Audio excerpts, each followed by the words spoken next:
সব সত্যি সামনে আসতেই ধরা পড়ে গেল কাকুমণি। সম্পূর্ণ জানতে ভিডিওটিতে একটি লাইক করে প্রথম থেকেই দেখতে থাকো। গল্পের শুরুতেই দেখা যায় যে আবির ঝুমুরকে নিয়ে বাড়ি চলে এসেছে। আর তখনই তমালিকা বলে, তুমি কি বলো তো আবির, আমরা বাড়িতে সবাই তোমাদের জন্য চিন্তা করছি আর তোমরা এত দেরি করে ফিরলে, কি হয়েছে, সব ঠিক আছে তো? আবির তখন বলে, না বড় বৌদি, কিচ্ছু ঠিক নেই, ঠিক করতে হবে, সেই জন্যই তো আমরা চলে এলাম। তমালিকা কিছুই বুঝতে পারে না আবিরের কথা শুনে, আর বলে, কি হয়েছে আমাদেরকে বলো। রনিতা তখন বলে, আবির কি হয়েছে বলো তো? আবির তখন বলে, কাকুমণি কোথায়, তাকে তো দেখছি না। বলতে বলতে কাকুমণি চলে এসেছে আর বলে, কি বলবিটা কি, তুই কি বলতে চাইছিস? আর তখনই আবির বলে, অনেক কিছুই বলতে চাইছি, সেই জন্যই তো তোমাকে ডাকলাম, বাকি সবাইকেও ডাকতে চাইছি, দাদু ঠাম্মি মা বাবা, এখানে সবাইকে থাকাটা খুবই দরকার।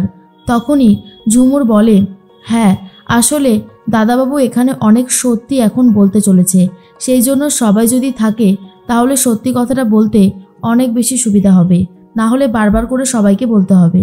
রনিতা তখন ভাবে, আমি যাই, গিয়ে এক কাজ করি, মাকে ডেকে নিয়ে আসি, কিন্তু তার আগে এখানে সিনটা একটু দেখে যাই। এরপরে আবির বলে, কাকুমণি তোমার সাথে অনেক কথা আছে, তুমি হয়তো দুজন মানুষকে চেনো, দাঁড়াও তাদেরকে ডেকে নিচ্ছি। প্রথমেই ডেকেছিল ঝুমুরের বাবাকে, আর তারপরেই ডেকেছে উকিলবাবুকে। যেই না উকিলবাবুকে ডেকেছে সেই তো পার্থ ভয় পেয়ে যায় আর ভাবে, সর্বনাশ, এখানে কি করছে, এর তো এখানে আসার কোনো কথাই ছিল না। আবির তখন বলে, কাকুমণি তুমি চিনতে পারছো তো এনাকে? না মানে যদি চিনতে না পারো তাহলে কিন্তু বলবে, আমি তাহলে সবটা বুঝিয়ে বলবো তোমায়। এরপরেই রনিতা চলে গেছে কাকিমণির কাছে আর বলে, মা একটা সর্বনাশ হয়ে গেছে, বাবা তোমাকে ডাকছিল, তুমি শুনতে পাওনি? অঙ্গনা তখন বলে, হ্যাঁ একবার ডাকলো তো, কিন্তু কি হয়েছে? রনিতা বলে, আরে এদিকে একটা সর্বনাশ হয়ে গেছে, বাবার জন্য মনে হচ্ছে একটা বিপদ আসতে চলেছে। আবির হঠাৎ করে একজন লয়ারকে ডেকে নিয়ে এসেছে আর একজন লোককে ডেকে নিয়ে এসেছে, কি করতে চাইছে সেটা কিন্তু আমি এখনও বুঝতে পারছি না। তখনই অঙ্গনা ভয় পেয়ে যায় আর বলে, আবির আবার সব কিছু বুঝে ফেললো না তো, তাহলে তো সর্বনাশ হয়ে যাবে, না না যেভাবেই হোক বাঁচাতে হবে। এরপর রনিতা বলে, কি হলো মা, তুমি এখানে দাঁড়িয়ে আছো কেন, চলো, তুমি বাবাকে বাঁচাবে না? কাকিমণি তখন বলে, সে তো বাঁচাবই, কিন্তু আমি ভাবছি অন্য একটা কথা, মানে কি করে সবটা হলো? তখনই রনিতা বলে, আরে এখানে দাঁড়িয়ে দাঁড়িয়ে চিন্তা ভাবনা করলে হবে, চলো নিচে গিয়ে দেখি কি হচ্ছে। কাকিমণি বুঝতে পারে যে পার্থই তো দলিলটা চুরি করেছিল। আবির কি কোনোভাবে জেনে গেছে? সর্বনাশ, জেনে গেলে তো একেবারে সব মাঠে মারা যাবে, কিছুই আর হবে না। কি যে করি সেটাই বুঝতে পারছি না। এর মধ্যেই স্বর্ণালী বলে, কি রে ছোট, তোরা তো সারাদিন সেভাবে কিছুই খাচ্ছিস না, তোদের জন্য তো আমরাও খেতে পাচ্ছি না, চল আমরা সবাই মিলে বসে একসাথে খাবো। কিন্তু অঙ্গনা তখন বলে, শোনো দিদি, আমার না আর ভালো লাগছে না, তোমার ছেলে বৌমা যেভাবে আমার স্বামীর ক্ষতি করতে উঠে পড়ে লেগেছে, আমার আর ভালো লাগছে না। স্বর্ণালী তখন বলে, এসব আবার তুই কি বলছিস? আবির আবির কি করেছে? আর তখনই অঙ্গনা বলে, আবির কি করেছে সেটা তো নিচে গেলেই দেখতে পারবে।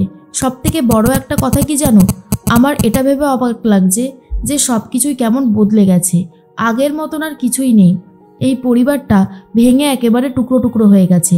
তখনই স্বর্ণালী বলে, তোরা যদি এইভাবে সবসময় অপমান করতে থাকিস তাহলে কিন্তু আমাদেরও খারাপ লাগে, তাই জন্য বলছি আমাদেরকে আর অপমান করিস না।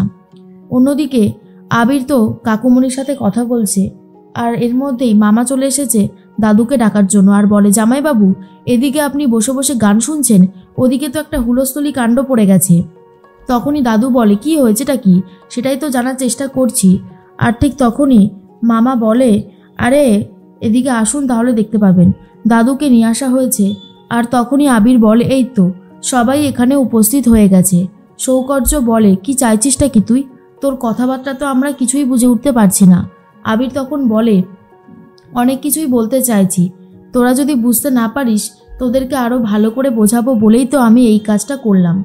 এরপরেই কাকিমণি বলে, হ্যাঁ রে আবির, তোর কাকুমণি তোর কি ক্ষতি করেছে যে বারবার এই মানুষটাকে আঘাত করছিস, আমি তো সেটাই বুঝতে পারছি না। তখনই আবির বলে, কোনো ক্ষতি করেনি, তবে করার চেষ্টা করেছে। দাঁড়াও, সবাইকে সবটা বলবো বলেই তো ডাকছি, এত তাড়াহুড়ো করলে হবে? এর মধ্যেই পার্থ বলে, এই যে উকিলবাবু, আপনি এখানে কি করতে এসেছেন? আপনি এখান থেকে চলে যান। তখনই উকিলবাবু বলে, সরি স্যার, আমার কেরিয়ারটা নষ্ট হয়ে যাবে আমি যদি এখানে না থাকি। আমি এখান থেকে কোথাও যেতে পারবো না। পার্থ বুঝতে পেরে যায় তার সমস্ত চালাকি আবির ধরে ফেলেছে। এর মধ্যেই সৌকর্য বলে, আবির, তোকে শাসন করা হয় না বলে তুই এখন এসব করবি? দেখেছিস কাকুমণির অবস্থাটা, ভয়ে কেমন চোখ মুখ শুকিয়ে গেছে। তখন অঙ্গনা বলে, যাক, কেউ তো একজন ওনার কষ্টটা বুঝলো। দাদু তখন বলে, তোমরা সবাই চুপ করবে? আবিরের ওপর আমার সম্পূর্ণ ভরসা আছে। আবির কোনোভাবেই কাউকে ছোট করবে না। নিশ্চয়ই আবির এমন কিছু জেনেছে, তার জন্যই ও সবাইকে এখানে ডেকে নিয়ে এসেছে। সেটা আমি বুঝতে পারছি, আর তোমরা বুঝতে পারছো না। অঙ্গনা তখন বলে, বাবা, আপনি নিজের ছেলেকে বিশ্বাস করছেন না?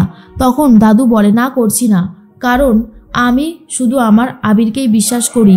ও একেবারে সৎ ছেলে। আর আমার নিজের ছেলে, সে যে কত বড় অন্যায় করেছে সেটা তো আবিরের বলা কথাতেই জানা যাবে। বল আবির, চুপ করে থাকিস না। আবির তখন বলে, ঝুমুর তো আগেই বলে দিয়েছিল কাকুমণি নাকি দাদুর কাছ থেকে দলিলটা নিয়েছিল। ঝুমুরের এই বলা কথাটা আমার অনেক বেশি সন্দেহ হচ্ছিল যে কি করে এটা হতে পারে, আর ঝুমুরি বা কী করে জানতে পারলো। তাই জন্যই আমি কাকুমণির পেছনে ফলো করতে শুরু করি, যে কাকুমণি কোথায় যাচ্ছে, কি করছে, সবটা আমার জানাটা খুবই দরকার। এরপরেই স্বর্ণালী তখন বলে, তারপর কি হয়েছে? আবির তখন বলে, আমি ঝুমুরকে নিয়ে ফলো করছিলাম, তখনই দেখলাম কাকুমণি উকিলের সাথে কথা বলছে, আর বলছে যত তাড়াতাড়ি সম্ভব এই দলিলটা যেন কাকুমণির নামে হয়ে যায়। এখানে যত সম্পত্তি আছে সব কিছুই কাকুমণি নিজের নামে করে নিতে চাইছিল, আর সেটাই হয়েছে কাকুমণির জীবনের সব থেকে বড় একটা কাল, তাই তো কাকুমণি? আমি ঠিক বললাম তো? আবির তখন বলে, মিথ্যে মিথ্যে, এই সব পুরোই মিথ্যে। আবির ইচ্ছে করে আমাকে ফাঁসানোর চেষ্টা করছে। আচ্ছা আবির, আমি তোর কোন পাকাধানে মই দিয়েছি যে তুই এইভাবে আমাকে বিপদে ফেলার চেষ্টা করছিস? আবির তখন বলে, আমি কোনো মিথ্যে কথা বলছি না। আমি যে কোনো মিথ্যে বলছি না তার সব থেকে বড় প্রমাণ আমার কাছে আছে। স্বর্ণালী তখন বলে, ছোট, তোদেরকে এত বিশ্বাস করেছিলাম, ভরসা করেছিলাম, তোকে নিজের বোনের মতনই ভালোবাসতাম। শেষ পর্যন্ত তুই আর তোর স্বামী মিলে এসব প্ল্যান করেছিস। বাবার কাছ থেকে সম্পত্তি হাতিয়ে নিবি বলে দলিল চুরি করেছিস। তখনই অঙ্গনা চুপ করে রয়েছে। দাদু তখন বলেছিলাম না যে আবির সবটা ঠিক বলছে? এর মধ্যে আবির বলে, জানি কাকুমণি এসবের পরেও মিথ্যে কথা বলছে, আমি মিথ্যে কথা বলছি এটাই ভাবছে, কিন্তু আমি ভিডিও দেখাচ্ছি। এরপর আবির আর ঝুমুর যেই ভিডিওটা করেছিল সেটা সবার সামনে দেখাতে থাকে, আর সেই ভিডিওটা দেখার পরে পুরোটা ক্লিয়ার করে বলে দেয় যে কাকুমণি ঠিক কী অন্যায় করেছে। এরপর কাকুমণি আর মুখ খুলতে পারে না। তখন লয়ার নিজেই সবটা বলে দেয়, আর তখন তো দাদু অনেক বেশি রেগে গেছে পার্থর উপরে।